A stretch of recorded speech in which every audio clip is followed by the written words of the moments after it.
Russia planned to capture Kyiv in just 3 days. They had thousands of troops, powerful tanks, and a clear route straight to the capital. On paper, everything looked perfect. Now, look at this map.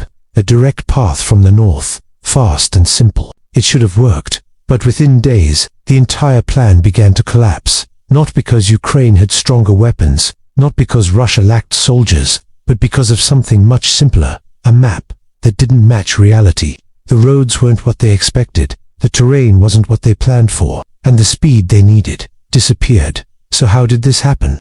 How did one wrong assumption stop one of the world's most powerful armies before it even reached Kyiv? Now, look at this map. This is Ukraine in early 2022, and right here is Kyiv, the capital, the center of power. If Kyiv falls, the government collapses, and if the government collapses, the war could end very quickly. That was the plan. Russia didn't want a long war. They wanted speed, shock, control. So they chose their main attack route from the north, through Belarus. On the map, it looks simple. A direct toward Kyiv. No long detours, no complicated turns, just a fast push, straight to the capital. According to their calculations, this could be done in days, maybe even less. Now watch this. If you draw a straight line from the border to Kyiv, it looks like one of the fastest invasion routes possible. And that's exactly why they chose it. Everything depended on speed. Move fast. Reach Kyiv, end the war. But there was one problem.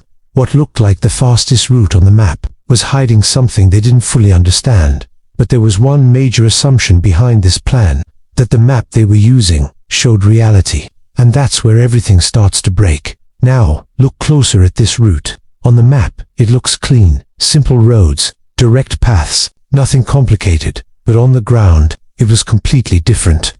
Much of this area is covered with forests, thick, uneven terrain, not easy for large military vehicles. Many roads were narrow, some were poorly built, and most were not designed for heavy convoys moving together.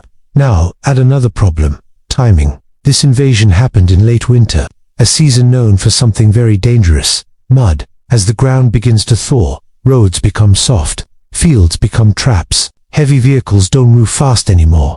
They get stuck. And when one vehicle slows down, everything behind it slows down too. But that's not all.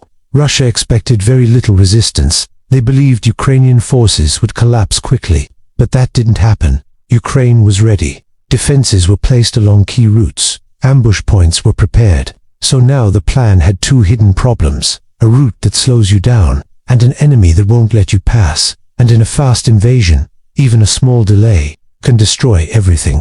At first, everything looked like it was going according to plan. Russian forces crossed into Ukraine from the north. Multiple units moved at the same time. Tanks, trucks, and armored vehicles pushed forward together. Now look at this map. Arrows move quickly toward Kyiv. It feels fast. It feels controlled. For a moment, it looked like the plan might actually work. The distance was closing. The war was getting closer. But speed was about to disappear within just a few days. Movements started to change. Convoys began to stretch. Vehicles were no longer moving freely. Now look again at the map. Instead of smooth arrows, you see long lines forming. What should have been a fast push started turning into a traffic jam. Hundreds of vehicles, stuck on the same narrow roads. And there was a reason for that. They couldn't leave the roads. The surrounding ground was soft. It's too risky for heavy equipment, so everything had to move in one line. And when one vehicle slowed down, everything behind it slowed down too. Speed was collapsing.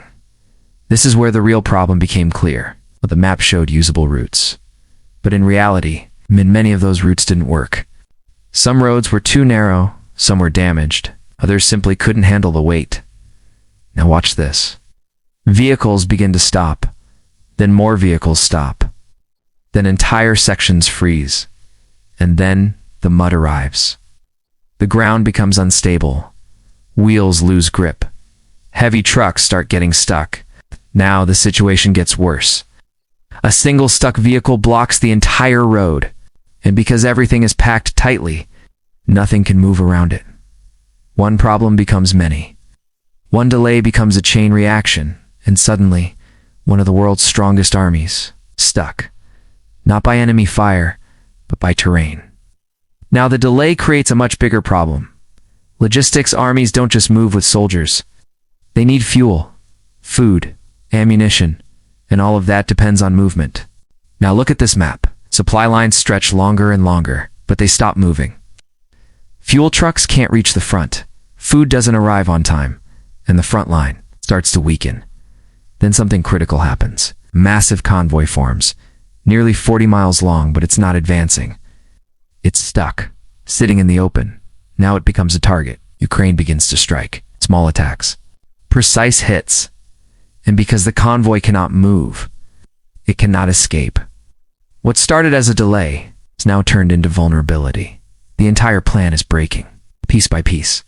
At this point, the situation is clear. The 3-day plan is no longer possible. Speed is gone, surprise is gone, and control is slipping away. Now, look at the map again. The arrows toward Kyiv stop. Some begin to fade. Instead of advancing, forces begin to stall. Then slowly, they begin to pull back. What was supposed to be a fast, decisive strike is now failing. And the reason goes back to the beginning. A plan built on a map that didn't match reality. In the end, Russia did not capture Kyiv. The fast invasion failed. The plan that was supposed to take just 3 days turned into something completely different. A long, difficult war. Now, look at this map. The arrows that once moved quickly toward Kyiv have stopped. Some have disappeared completely. The northern offensive was abandoned.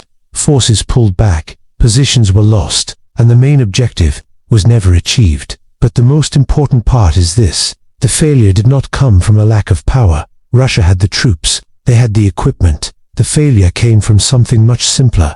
The plan depended on speed, and the map made that speed look possible. But in reality, the roads slowed them down, the terrain trapped them, and the resistance pushed back harder than expected. Every small problem added up, and once the speed was gone, the entire strategy collapsed. What was meant to be a quick victory became a costly failure. This wasn't just a military failure, it was a planning failure. A reminder that even the most powerful armies depend on one thing: accurate information. Now think about this. A road that looks clear on a map might be too narrow in real life. A path that seems fast might slow you down completely. And a plan that looks perfect can collapse the moment reality doesn't match expectations. Now look at the map one last time. It shows lines, distances, and routes, but it doesn't show mud. It doesn't show resistance. It doesn't show what actually happens on the ground. And that's where the mistake was made. They trusted the map without questioning it. In war, small details are never small, because one wrong assumption can change everything.